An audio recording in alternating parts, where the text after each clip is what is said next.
recording for elimination.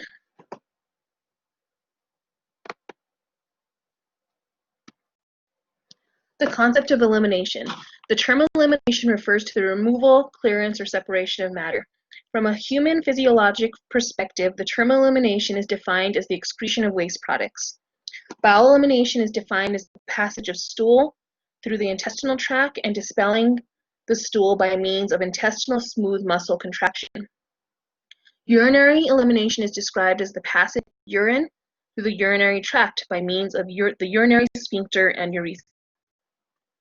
Urinary retention occurs as either incomplete emptying of the bladder after urination or a complete inability to urinate as caused by a number of factors. Incomplete emptying can occur due to manifestation in the nervous system, in innervation to the bladder, or mechanical change in the shape of the bladder that cause retention.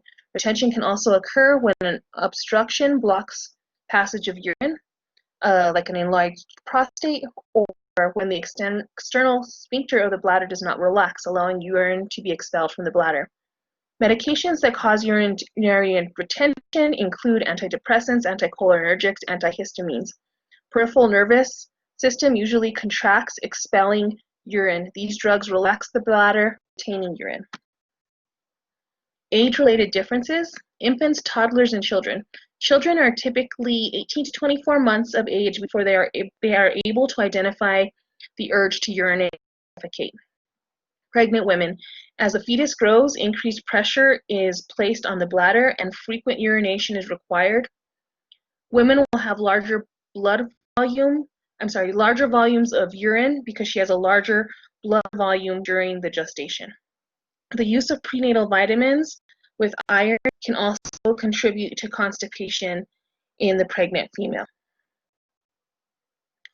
Older adults, although the bladder retains its tone with age, the volume of urine that can be held reduces, leading to urinary frequency. Renal blood flow decreases, but it does not change the older adult's ability to change urine. Many older adults, muscles around the urethra become weak, thus increasing the risk of incontinence. Mobility and neurological impairment can cause urinary incontinence.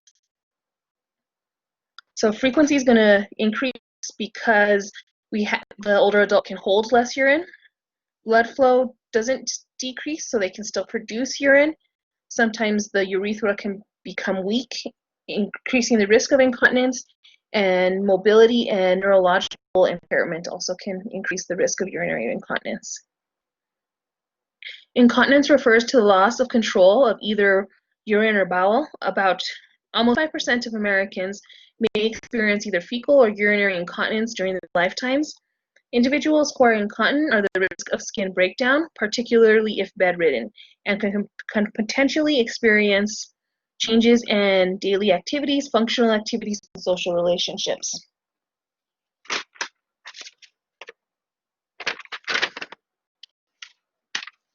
So we just went over tissue integrity, and one thing that we did that's going to cross over into elimination is both urinary and fecal incontinence are going to increase our risk of skin breakdown.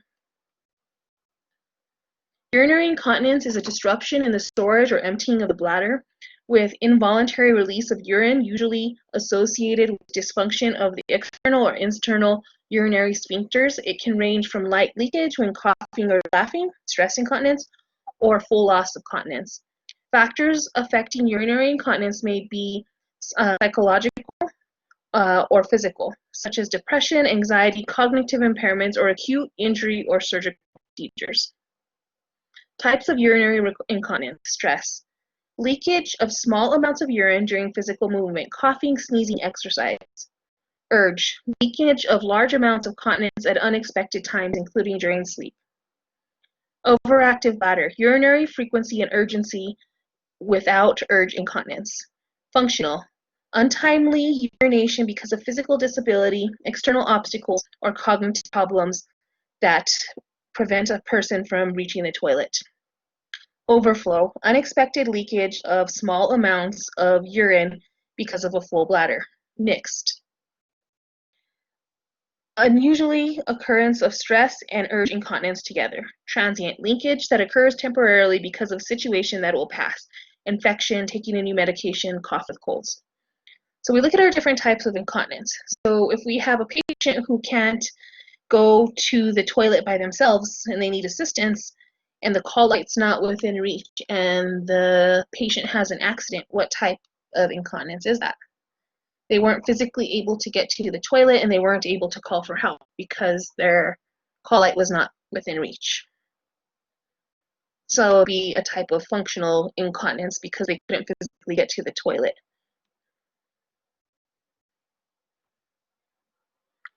Bowel incontinence. Bowel incontinence is the involuntary passage of stool that ranges from emotional leakage while passing gas to complete loss of bowel control. Bowel incontinence can occur with diarrhea, particularly if it is associated with forceful intestinal peristalsis. Complete incontinence occurs when loss of sphincter control, usually as a result of a traumatic injury, pathologic causes, changes to the rectum, or form of neurologic injury. Changes and or loss of cognition can result in bowel incontinence. Retention refers to the unintentional retention of urine or stool that can occur at any age.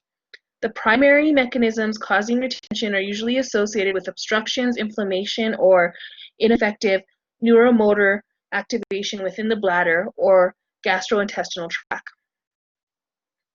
Retention of stool. Stool retention occurs when the person is unable to pass the stool successfully from the rectum. This condition is not normal for the young, but may occur if the urge to defecate is ignored and stool becomes difficult to eliminate. Stool retention may occur as a side effect of medications, including narcotic pain medications. Stool retention usually results in constipation, defined as difficult passage of hard, dry stool. Ongoing retention of stool causes loss of appetite, discomfort, and potential fecal impaction. Urinary retention. Urinary retention occurs as either incomplete emptying of the bladder after urination or complete inability to urinate and caused by a number of factors. Incomplete emptying can occur due to malfunction of the nervous system, innervation to the bladder, or mechanical change in the shape of the bladder that causes retention. For example, women may experience urinary retention if there is hard stool that is pressed against the bladder, or prolapse of the bladder and trapping of the urine. Retention can also occur when obstruction blocks the passage of urine. Medications that cause urinary retention include antidepressants, anticholinergics, antihistamines. Postoperative patients may have problems with urinary elimination as a result of the effects of the anesthetics or the use of catheters during the surgical procedure. Psychosocial factors. Fear, anxiety may also affect the person's ability to void. So one that stands there like nursing, something that I might be watching for in a postoperative patient. So the use of anesthesia and the use of a catheter during the surgical procedure are both risk factors that put that postoperative patient at a risk for urinary retention. So we want to be watching person and monitoring when they void and how much they void and how long has it been since that catheter got taken out after their surgery. So this is a picture of a bladder scanner. A bladder scanner is placed like you put over the bladder, and it's going to estimate how much urine is in the bladder. I would use this if I suspected my patient had urinary retention. So what might make my patient has urinary retention? So we can talk about that same post-operative patient. It's been at least 6 hours since that catheter came out. They've taken in, let's say, 750 cc's of water, but they haven't voided. I might suspect that they might be having urinary retention because they've had more than adequate intake, but they're not having adequate output. I would use a bladder scanner over their bladder to estimate how much urine is in there. So what is BPH? So BPH is benign prostate hyperplasia. What is the medical treatment of BPH? So medically, we use Proscar. It's a 5-alpha reductase inhibitor, so it inhibits the metabolism of testosterone. So stuff that we should remember from pharm when we're talking about this medication is patients cannot donate blood or should not donate blood while on this medication, and pregnant women should not handle this medication because it can cause abnormalities in the male fetus. So what is the surgical treatment of BPH? A TURP is a transurethral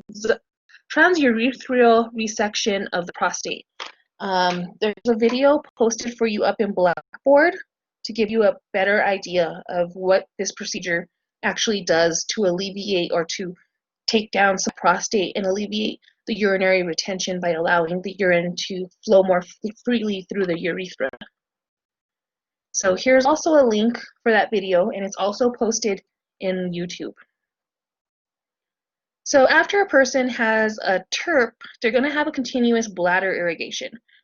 So they're going to have a Foley catheter, and one of the tubes is going to allow like an irrigation solution to go into the bladder, and there's going to be another tube that comes out, and urine along with this irrigation solution and some blood will come into this collection bag. So the prostate, they want to continuously irrigate to prevent it from clotting, and they do this by putting in like an irrigation solution into the bladder and allowing it to drain out through a different tube into the collection bag. The collection bag is going to contain blood, urine, and the irrigation solution. So initially, this will be pink tinged when the procedure occurs, and as more time goes by, the solution or whatever you're collecting in here, the mixture of urine, blood, and the irrigation solution will become lighter and less pink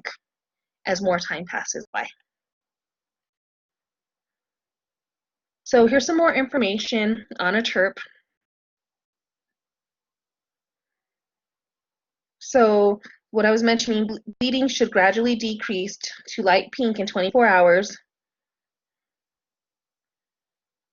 And this is a continuous or intermittent bladder irrigation after a TURP.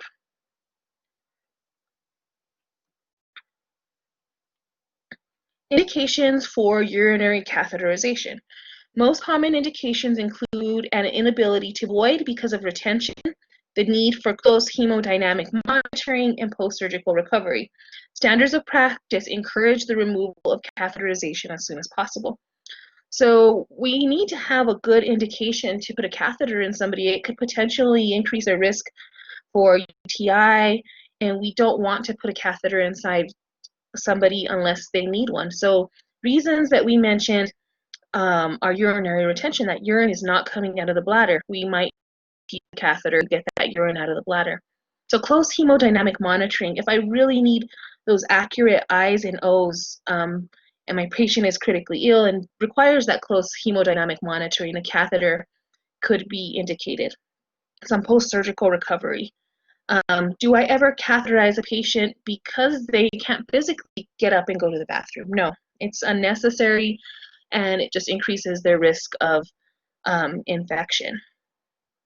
Or if somebody's incontinent, do I put a catheter in them? No, of course not. And of course, you need an order for a catheter first, but I'm not going to ask for an order for a patient who's incontinent for a catheter because it's going to unnecessarily put them at an increased risk of a UTI. So these are your available videos in ATI. The videos that I posted you that I did based on these videos was indwelling catheter female and a straight for a male. Oh, and those will be, so when you get checked off, you're either going to have an indwelling female catheter, indwelling male catheter, straight female cath, or straight male cath. So when we're documenting, these are the things that I want to document: the date and the time of the catheterization. With this, it's really important, like if somebody has a long-term indwelling catheter, it cannot remain in place longer than 30 days. It needs to be documented just so that we can keep track of that and make sure that it doesn't remain in place that long. And like after surgery, we don't want to leave it in longer than 48 hours. Type of catheter inserted: straight indwelling, condom, suprapubic. So we do want to document what type of catheter we're using. We also want to document the size of the catheter. We want to document the amount of fluid used in the balloon, any urinary output that we got when inserting the catheter, the catheter's patency, the urine quality, quantity, and odor. So when I initially insert that catheter, I want to describe, is the urine clear and yellow? Is it cloudy? Is it really strong? Is it tea color? I want to document the patient's alertness, orientation, abdominal assessment, and skin assessment. So I want to document the skin, perineal area, if there's any irritation, abdominal assessment, like was my patient's bladder very obviously distended prior to the insertion of the catheter? Is the distension gone after I've inserted the catheter and drained some of that urine? And then any patient and family teaching done. Cause of a hematuria. The most common cause of hematuria is mechanical injury of the urethra, urinary calculi, genitourinary cancers, UTI, pyelonephritis, and glomerulonephritis. If a patient pulls out their catheter, assess for changes in mental status and mechanical injury to the genitalia, check for vital signs. If you see evidence of significant injury, if you see no evidence of significant injury, is it reasonable to reinsert the catheter? Notify the physician of the event. So my patient pulls out my catheter and I'm assessing mental status. Let's say before they were completely alert and oriented, and now they pulled out their catheter and they're confused. So I might suspect that they're starting to get an injury, a UTI or an infection. I'm also going to check those vital signs. The vital signs also going to give me some more information that might lead me to believe that they have a UTI, whether the temp is elevated, heart rate is elevated. And then of course, if they pulled out that catheter, that balloon was inflated inside their bladder. So when they pull out the catheter, that balloon is going to be pulling through the inside of the urethra and could possibly cause some damage because it's a really large balloon considering the diameter of the urethra. Common signs of a UTI: an elevated white blood cell count, urine with a pungent odor, increased sediment in the urine, confusion or alteration in mental status, a change in urination pattern, and a fever can all indicate a UTI. It has been found that dipsticks are not effective in diagnosing a UTI. Laboratory urinalysis and culture and sensitivity must confirm the diagnosis. A culture involves growing a sample of the bacteria found in the urine and seeing which antibiotics are effective in killing the bacteria. This information is helpful for effective antibiotic treatment of UTI. E. coli is the most common bacteria that causes UTI. Female patients have a higher incidence of UTI than male patients. Women are at a higher risk of UTI because compared with men, they have a shorter urethra and a shorter distance from the urethra to the anus. A shorter urethra increases the risk of infection because the distance for bacteria to travel from the bladder is shorter. Also, a shorter distance between the urethra and the anus increases the risk of fecal material and bacteria being introduced into the urethra. Men produce antibacterial substance within their prostatic secretions, which also helps reduce the risk of infection. Advanced age, 60 years or older, prolonged indwelling catheter use, and lack of antibiotic prophylaxis can lead to the risk of UTI.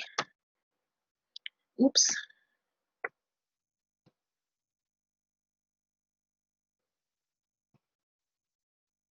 Preventing UTIs. Always use a sterile technique when placing a Foley catheter. Give appropriate perineal care hygiene of the genital region, assess for equipment, carefully ensure a closed system, and intervene to prevent prolonged catheter use. Bladder scanners have eliminated the need for in and out catheterization. Autonomic dysreflexia is a syndrome affecting patients with spinal cord injuries above the thoracic level.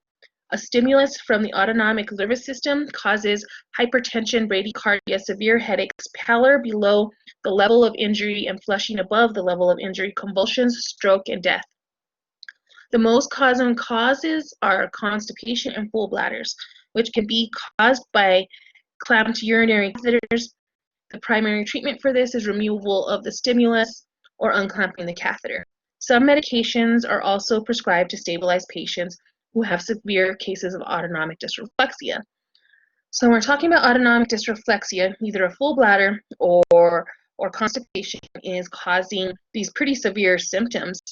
So if I have a patient that I am aware has a spinal cord injury above the thoracic level, like let's say they have a T5 and they're flushed above, like from their shoulders up in their face, and the bottom part is white or has pallor, they're complaining of a headache, their heart rate is low, their blood pressure is high, I know that they could be experiencing like autonomic dysreflexia, and it could lead to convulsions, stroke, and death.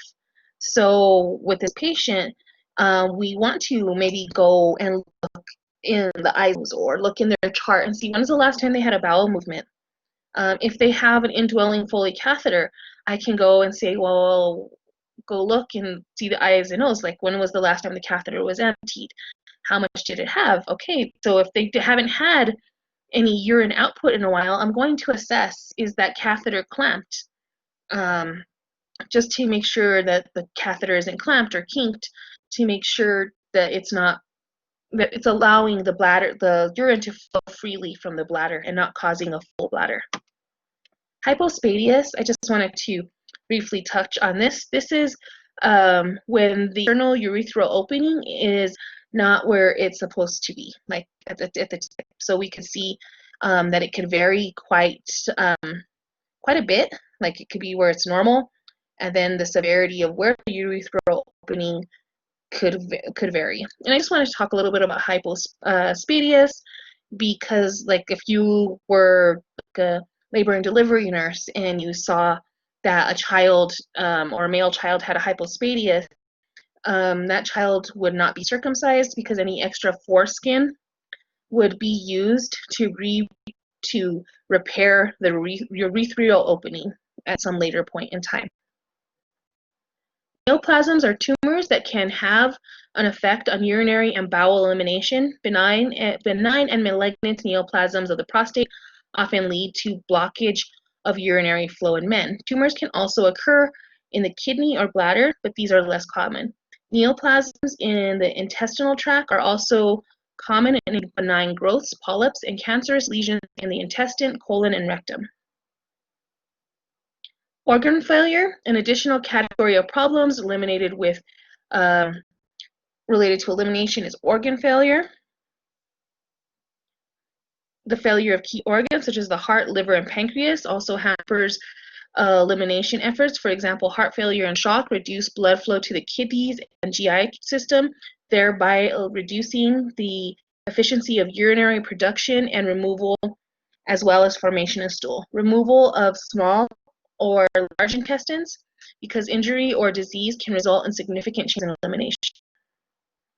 Dialysis is indicated for acute or chronic renal failure. It involves filtration of the blood and removal of toxins through an external process. Two types of dialysis are hemodialysis and peritoneal dialysis. A dialysis machine is used in hemodialysis to filter the patient's blood and remove excess toxins and water. The blood is circulated from the patient to a dialysis machine and then back to the patient over several hours. In peritoneal dialysis, a dialysate solution is introduced into the peritoneal cavity that absorbs the toxins over several hours. The solution and waste are then removed.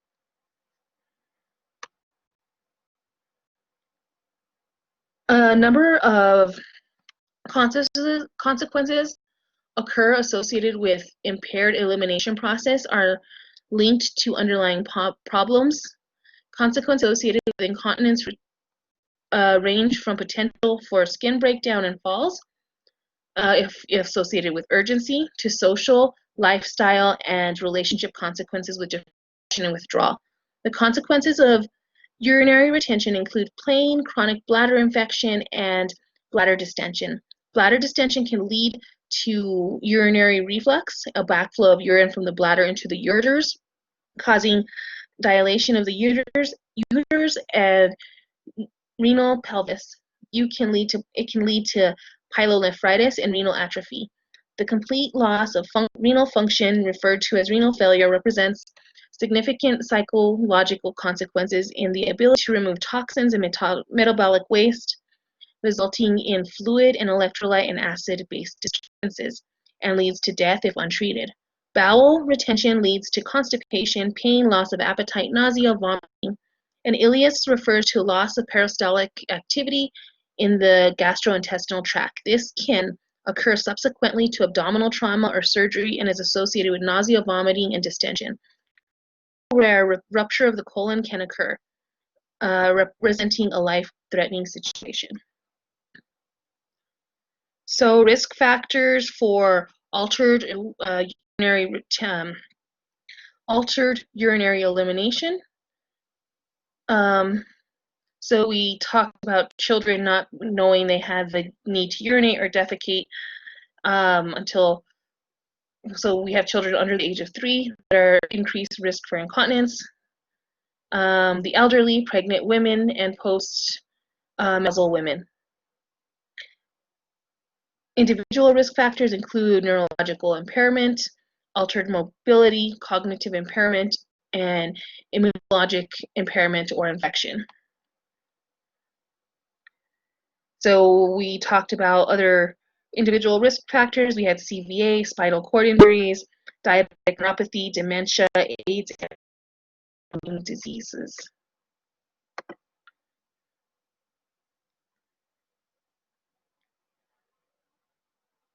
So primary prevention is maintaining healthy bowel and bladder function. We want to have a healthy diet, adequate fluids.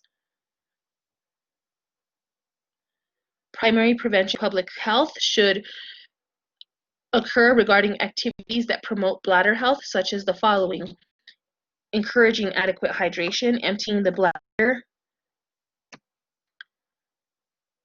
with the first urge, maintaining normal body mass index, refraining from smoking, limiting the intake of caffeinated beverages, and adhering to a regular elimination habits and consistent exercise program. Environmental factor: avoidance of contaminated water and foods that can assist in maintaining consistent bowel habits. Bacteria in water or food can cause diarrhea and colitis. Parasites can be present in water that is not properly prepared. Parasites not only can cause elimination problems, but also have effects on overall health. Laboratory tests can determine if parasites are present in the gastrointestinal system that may be causing problems with bowel elimination. Maintaining hydration. Water is a key element for prevention of bowel and urinary elimination problems. Water is absorbed by stool to soften and promote intestinal mobility, which assists in the elimination of stool. Water serves in the urinary system that increases volume, reduces bladder irritation, and helps eliminate toxins from the body. Fluids that may create difficulty in both bowel and bladder elimination include those with caffeine, which may increase the frequency of elimination. Any substances that irritate the bowel or bladder will cause alterations in a normal elimination pattern. Dietary fiber has been shown to assist in the prevention of stool retention, especially when implemented with adequate water and exercise. So we had mentioned that because of prenatal vitamins, that pregnant women may have an increased risk for constipation. So they can't just stop taking their prenatal vitamins, but they can do other things like increase water, increase exercise, and increase dietary fiber to help combat that constipation. Maintenance of regular toileting practices. Maintaining a consistent time of defecation is important in the regulation of bowel movements. Secondary prevention. Two common screening tests associated with elimination are for occulthood and colonoscopy. Both are considered effective for the detection of colon cancer. The U.S. Preventative Services Task Force recommends occult blood testing at age 50 until age 75. It's usually performed annually.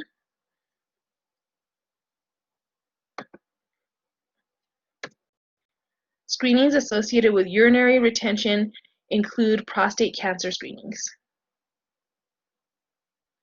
Okay, and that concludes the recorded lecture for elimination.